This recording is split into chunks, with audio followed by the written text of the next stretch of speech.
Hey guys, Jim here, and it's time for another episode of Knives and Wine. Oh, yes, another fine, wonderful evening.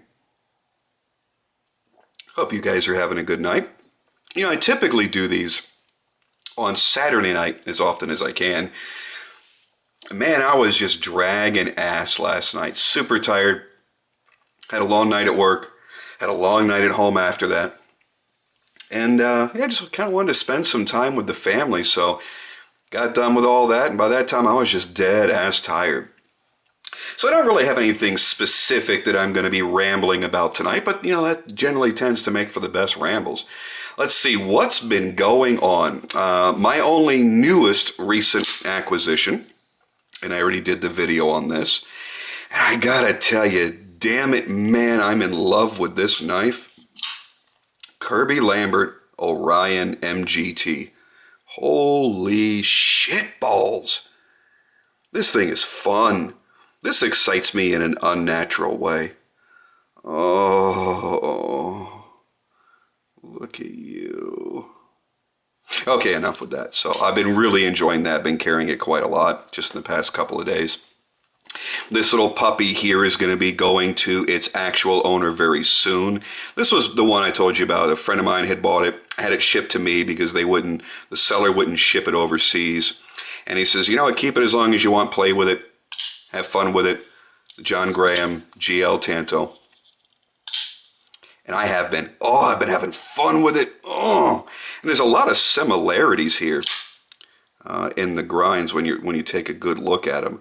I do slightly prefer Kirby's grind a little tiny bit, but I'm infatuated with this knife to the degree where I've been busting my ass trying to find one and I can't. There's none available. Done. But as hard as I was searching, I ended up coming across something different tonight. Very cool that Jake over at Blade HQ has been participating rather heavily with Instagram. And I put up a post last night and said, hey, I'm in the mood to buy something. I want a flipper, 3.5 to 4 inch, super smooth, custom or really high-end mid-tech. Surprised me, just kind of looking at, everybody, collectors, to go, hey, I got this for sale, buy this. And I didn't really get any responses for anything that I was really interested in. And Jake had posted a couple of things. One was a GTC, and I'm like, boom, take it, done. And then he told me later it was under a 3-inch blade, and that's not going to work for me. Yes, it's a GTC. Yes, I passed on a sure thing, but it'd be too small. I would never use it. But tonight he posted up a Jeff Vandermeulen, barely legal, all full tie, all full stonewashed. And I went, oh shit, yeah. I mean, like within 5 seconds of him posting it, I happened to have seen it, and I emailed him right away and said, I want that. Didn't even ask the price. I don't care. I want it. Boom. And it was a pretty damn good price, I gotta admit. So that's done in the bucket. But I mean, tomorrow's Memorial Day. Nobody's open. So I can't, actually finalize the purchase with him till Tuesday. But it's mine, and I'm very, very excited about it. Very pleased. I think I actually have a picture of it on my phone if you would care to see it, for those that may not know what that knife is. Here it is. Boom. So that's it right there. And it's gorgeous. Oh, and Jeff does such amazing work. I've had a chance to play with 2 of his knives. One of his knives. And I was very, very impressed. It was actually the very first guest blade episode that I did. Happened to be an R.J. Martin Q36 and a Vandermeulen. I think it was the intro. So what else is going on? Oh, G5 just ended. Got to see all the pictures from all you lucky dogs that had the chance to attend. And I'm really happy for a lot of you guys. You guys scored some really, really awesome shit. But I think the biggest shout out I got to make is to Justin Laffer. Dude, he goes by Brad Southard's table on, I guess it was Friday, first day of the show.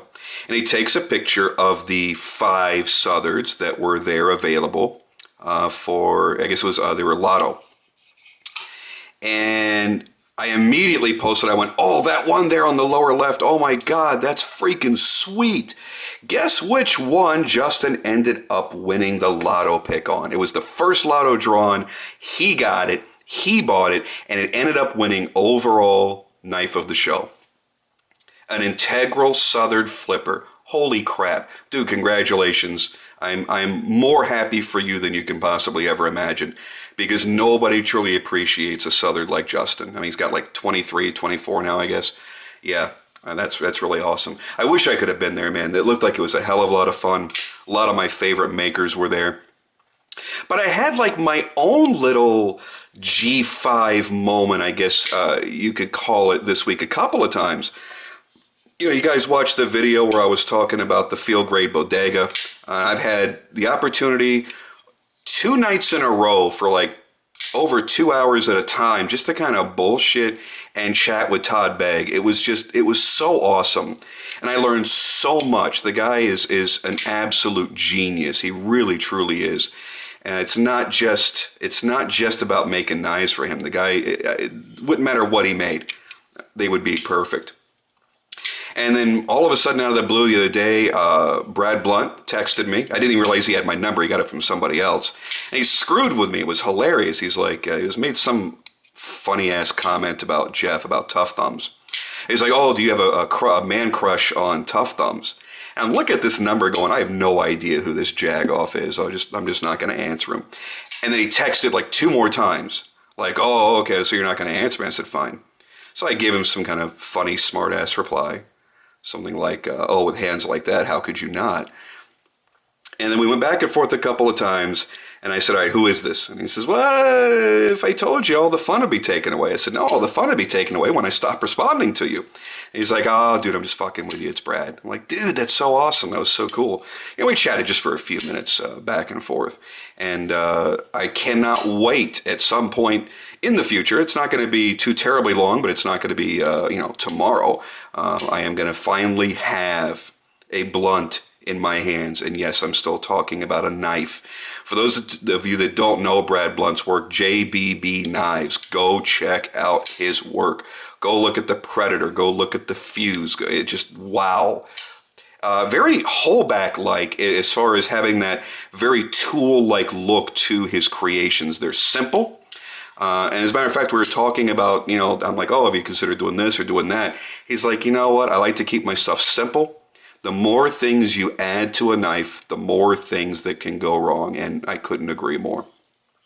By the way, my Holback has broken in so wonderfully. Oh, HRD, baby. Holback rolling detent.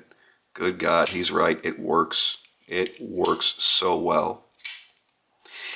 So what else has been going on? I guess I kind of wanted to give my thoughts in general about dealers and knife shows and how they tend to do things.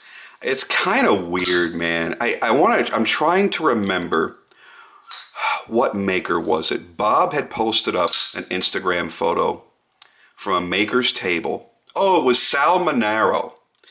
Now, when you're talking makers like Sal Monaro, you're talking one of the big boys. Man, it's like talking about Southern or R.J. Martin or Tom Mayo, Jeremy Marsh, that league. Okay, so it's not like I'm making a comparison here with a maker that isn't prolific enough to do lottos and open bid drawings and things like that. And when I saw his picture, I noticed that it was a handful of knives sitting out on the table. Each knife had a card with a price on it, ready to buy right there. And I said, that's how it's done. That's how it should be done by everybody. You bring knives, put them on the table, put a price on them. First come, first serve. That's it. First come, first served. No, oh, I hope I'm fortunate enough that my number gets drawn so I can win a lotto.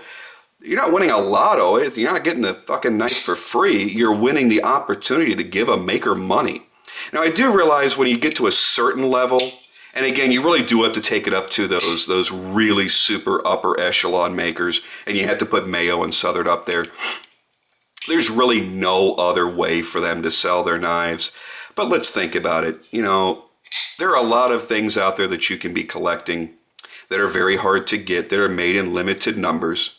And you know what? If you're not there to buy it, if you're not standing there right away You don't have the money in your hand. You're not going to own it. That's the friggin' way it is. Boo-hoo, suck it up.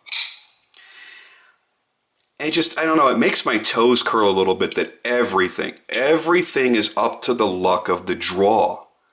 That you've got to be lucky enough to have your number plucked so that you can pay premium money for a knife. And maybe it's just because I don't usually pick on something without having some suggestions of alternatives that may work. And I apologize for that, because at that point, when you don't have anything constructive to add to that, then you're just bitching and belly aching. And I really don't like to ever fall into that.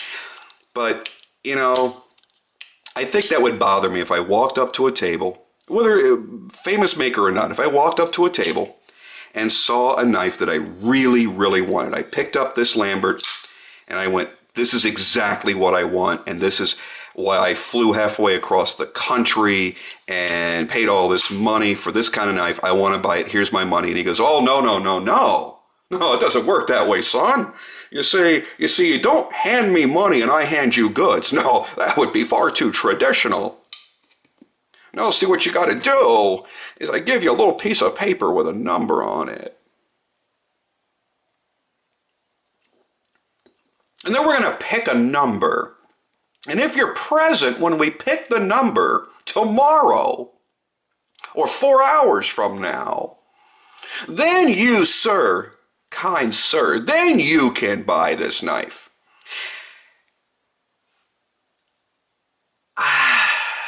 Again, there may not be a better way to do it with makers that are very high in demand. It just sucks that it has to be done that way, I guess. And I'm not picking on anybody in particular, because that's the only way you can do it and feel that you're being fair. Then that's the way you got to do it. It just sucks that that's kind of the way it is. I don't know. That's just the way I look at it. If I could think of a more fair way of doing it, I would mention it. And I would think that if somebody like me could figure it out, then the more intelligent people out there probably would have already. So, maybe I'm just bitching about a problem that everybody hates, but, nothing you can really do about it. My RJ broke in nicely, too. It still sticks a little bit. I mean, listen to this. Oh, of course, now you're not going to do it. Let's see if we can force a stick. Oh, did you hear that? Oh, Jesus. Yeah, it's still got a tragic stick. But my other one did too, the one that I just sold. Yeah, I'm down to one Q36 now. I bought 3 in 1 week, and now I'm down to 1. But that was kind of the intended purpose, to be honest with you. And my other one, the one I just had the regular carbon fiber backspacer, it stuck a little bit, and then that was the one I ended up kind of playing with the most. I don't think I even carried that one, but that was the one I played with the most. And that one broke in fairly quickly, so see, I'm just going to start calling this RJ thumb. Look at this. Focus. That pinch right there. You guys heard me talk about it in the RJ video and in the guest blade with the 0 tolerance versus the RJ. And it's kind of a pain in the ass, but whatever. I still love the knife, and it's still the king of flippers. I don't care what happens. Don't care what else is out there. I love my Quayback, and it's lightning fast, and it is the smoothest flipper I've got, I think. That in my division. But it's still not the same as flipping open the RJ Martin. This has so much authority. I mean, heads turn in a room when I deploy that thing. It's insane. Graham isn't too bad either. That's got a nice ka-chunk to it too. Somebody mentioned that when I did the review on this, that it sounded a lot like the RJ. See what you guys think. Yeah. Doesn't quite have the same hollow sound to it, which is the sound resonating in the bolsters. But it's certainly got the 2 distinct sounds. The first sound breaking the detent and the second sound locking up. Very cool. Great knife. It's going to be a sad day to let that go. A little update for you, though. I only updated it on Instagram, not here on YouTube. But I went to carry this the day or two after I did the review. And I was really disappointed. All I did was I was going to work. I was just going to carry it to work. And I knelt down to kiss my 7.5-month-old baby goodbye, stood back up, went out, and threw my leg over my Harley. And that was the limitation of anything that I had done, period, since it went in my pocket. And I'm the kind that I always, when I've got the bike started, I'll get all my gear on, I'm ready to back out of the driveway. I always reach down and I pat my side to make sure that I have my knife on me. And I went to do that and didn't feel it and realized that it slid down into my pocket. I'm very glad it didn't fall out and land in my driveway or on my concrete floor in the garage or something, or worse yet, going down the freeway at 90 miles an hour. But yeah, it failed the pocket test on the very first carry. So basically, whether it was when I knelt down to kiss Strider goodbye or when I got onto the motorcycle, when my leg hiked up, I guess it pushed the knife just enough and turned it at enough of an angle that it kind of twisted it out, and then it just fell right into the pocket. So because of the way it's shaped, it allows it to do that. And it's a very short clip.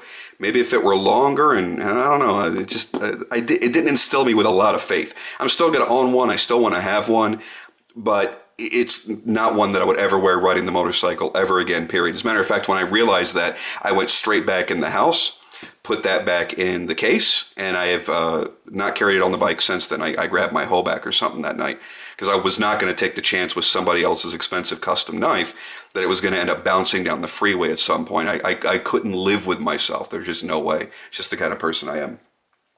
I'm sure he would be forgiving, but I wouldn't forgive myself. So I don't know if there's really any other topics I want to cover. Do I have anything coming in besides the one that I mentioned? I think in the next week or two, should be, it's actually a week overdue at this point. My Praetorian tie that I ordered 6 months ago should be ready from Medford Knife and Tool. So I'm really excited about that because it's going to be, obviously twice the thickness of my Praetorian tee. So I'm going to be really excited to do the side-by-side comparison on these two knives because the only experience I've had has just been with this. I mean, I played with Jeff's Praetorian tie when I went up to visit him and the gang up there in Pennsylvania, but to actually have them side by side all day, every day, I haven't had that chance, so I think that'll be kind of cool. And of course, yes, I will certainly make a video on that. Yeah, I mean, there's not really that much to ramble on about. Maybe one more thing, and I'm probably going to shoot myself in the asshole by talking about this, so I'm going to try and be as vague as possible. I've talked with a couple other collectors that felt the same way about this, and it bothered us quite a bit. One particular dealer who has a particular exclusive for North America, which would be the US and Canada, for those not familiar with their geography, on a really awesome brand of knives that make both mid-tech and full custom. That's as descriptive as I'm going to get. And had bought, and this has been, 4 or 5 months now since the Blade Show, bought a whole bunch of them. Everybody knew that they did. So we all kind of sat around and waited for the upload, and waited for the upload, kept waiting for the upload, which never materialized. So me, being the guy that I am, I call the dude up, super nice, super friendly as I think I could have been. Hey man, how you doing? I bought stuff from you before. I think you're a great guy, great company. I understand that you bought X amount of yada, yada, yada. It's been, like a month or, are they going to be uploaded anytime soon? And then the venom almost that seemed to have snapped out of his mouth, it just treated me like I was some kind of dick. And I certainly was not. I mean, I know when I'm being a dick, and I can be a dick if I want to be. And I really wasn't. I like being a nice guy. I like people to like me. And he's like, it's not happening right now. And, listen, I have a business to run. And in the interest of fairness, I can't give you a heads up as to when I'm going to upload these. And you know what? And literally he said it like this. You know what? You're just going to have to sign up for our newsletter. And when the announcement comes out there, then you'll know. And I was just reeling. I couldn't believe what my ears were hearing. I'm like, okay, and I didn't snap back or, I wasn't discourteous in any way. I said, okay, fine. Well, thank you very much for your time. And that was it. And that's been 3 or 4 months since then. Guess who brought what to G5? And not only that, holy hell, the prices. He did do an upload. I want to be fair. He did do an upload a week before G5 with an astounding amount of markup. I mean, astounding amount of markup versus the table prices that brand had at the Blade Show. And I expect you to make some money. You got to make some profit. You guys work hard. You have expenses. Totally get that. But holy hell, $400, $500, $600 per knife on knives that, you know what, I'm just not going to go that far. Let's just say it was a really high amount of profit. Like secondary market from any collector that would have bought something at a premium and then went to profit on top of it. That's how severe it was. And they sold, of course. And hey, you guys keep buying shit like that, these dealers are going to keep doing shit like that. And then same thing at G5. The prices that I heard and that I saw with my own 2 eyes in pictures were staggering. So now I understand why the upload didn't happen. Now I understand. Hey, do what you got to do to run your business your way, and it's not my place to tell you how to do it. I just know now where to spend my money. And a lot of collectors, and I'm talking 6 or 7 that I've just talked to in the past 48 hours, all feel the same way. And several of those were high-rolling collectors that spend a crap load more than I do. So that dealer is going to lose quite a bit of business because one of them spent about 30 grand last year with that one dealer. So, hey, good luck with that. If that's the way you want to run your business, I'm going to go to guys that really, really treat their customer well. And after the experience I had this week with Jake over at Blade HQ, giving us the heads up on Instagram, letting us kind of pre-order something that they just picked up at G5. They're not even back in their offices yet. They're not on their website. He's like, hey, check this out, and called me out and said, hey, check this out. Hell yeah, I bought that Vandermeulen. Shit yeah. If it would have been $200 more, I still would have bought it from him. You know why? Because I like dealing with people like that. I like dealing with people that care about how their customers feel. Not talking to you like you're an asshole. Period. And that's my ramble for the night. And that was barely wine-induced. I only had 2 or 3 sips of that. All right, guys, I'm going to get out of here before my camera cuts me off. And I can't wait to do it again. Good night.